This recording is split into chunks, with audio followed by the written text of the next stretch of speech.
60. Alors c'est qu'est-ce qui me parle ces derniers temps, qu'est-ce qui est là, et puis rétablir un côté un peu du coup plus intuitif, plus lié à un aspect subtil. Qu'est-ce qui parle, voilà. Donc qu'est-ce qui me parle là ces temps-ci, c'est vraiment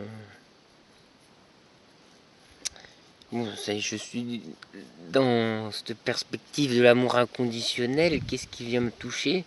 Ah oui, alors il y a cette toujours moi, ça passe par le bouddhisme, et ce qui rejoindrait cet amour inconditionnel, c'est cet amour altruiste. Voilà, et sur l'esprit, ce que je m'aperçois, c'est les tendances, et que vraiment l'esprit a un aspect routinier. Et ça me ferait penser à ça, le karma, ces conditionnements. Il a mis ses routines en place, l'esprit, et du coup, bah, il veut marcher toujours un peu comme ça, comme dans son vieux système, tout ça. Et donc, ça me fait beaucoup réfléchir à la notion de karma. Et je médite. Et la mort interpelle, m'a toujours interpellé, et c'est le processus de la mort. Toujours en cheminant, ça m'a toujours amené à m'intéresser à cela. Et là, oui, j'ai eu des échos et que la vie m'envoie des messagers par rapport à ça. Et aussi, surtout que, bon, ça peut être brouillon pour vous, mais moi j'appelle ça la technologie de la mort.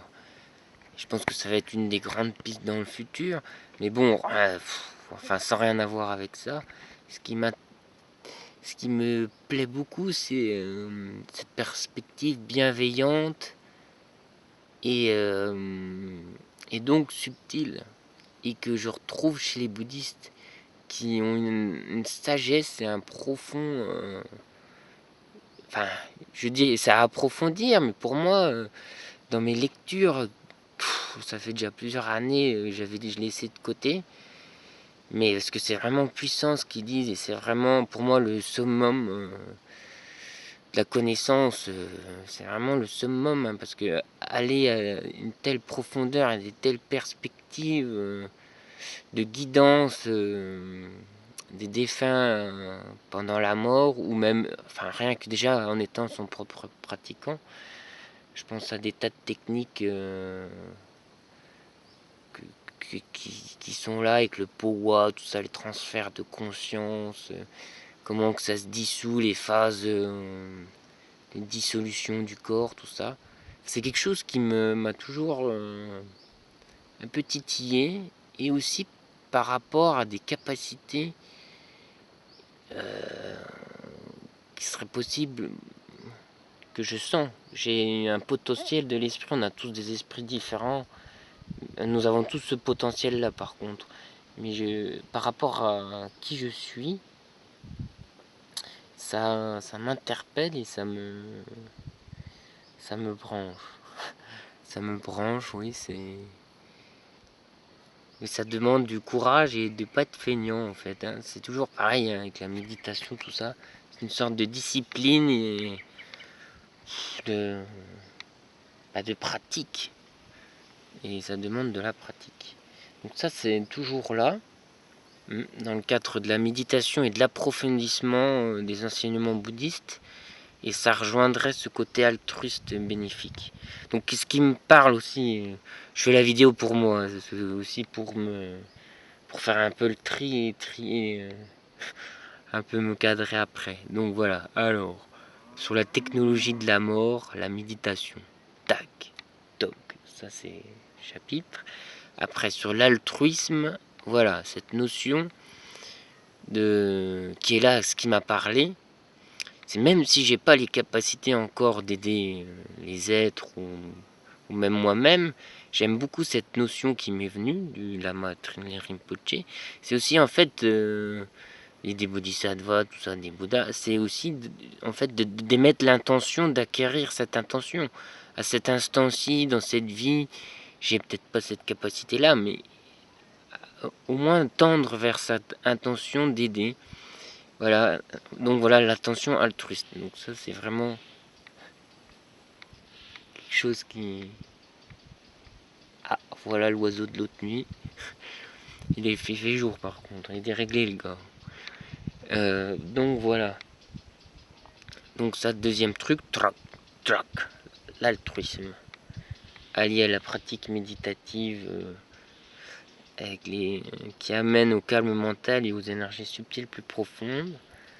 Voilà. Donc divers messagers. Qu'est-ce qui me parle aussi? Eh ben ma petite Mélisse, qui est pour moi une messagère, et tous ces petits chats là qui sont là. Voilà. Alors ah oui aussi cette notion qui me parle beaucoup, c'est de pas vouloir, et quand j'observe la vie de grands leaders ou de personnes, souvent c'est la vie qui leur a procuré cette situation-là, et ils ont fait le choix de faire face et de développer ça. Ça aussi, ça me tient à cœur. Alors après, pour recadrer de la saison un peu, et ben j'avance beaucoup dans mes projets de rêve de permaculture par exemple. Là je suis très ravi, donc là c'est un aspect très ancré, c'est ce que je me suis dit. J'ai été, on peut rêver et tout, mais là j'ai vu de manière très ancrée et réelle, pas très loin de chez moi, il y a eu un festival. Et vraiment, il y a toute cette forme de collaboration. J'aurais pas pensé du tout que c'était aussi présent et aussi déjà dans la matière en fait. Et près de chez moi. Et c'est vraiment quelque chose qui me plaît. Et c'est quelque chose qui, je pense, qui a tendance de germer partout dans le monde, tout ça. Et c'est vraiment la perspective d'évolution dans le futur.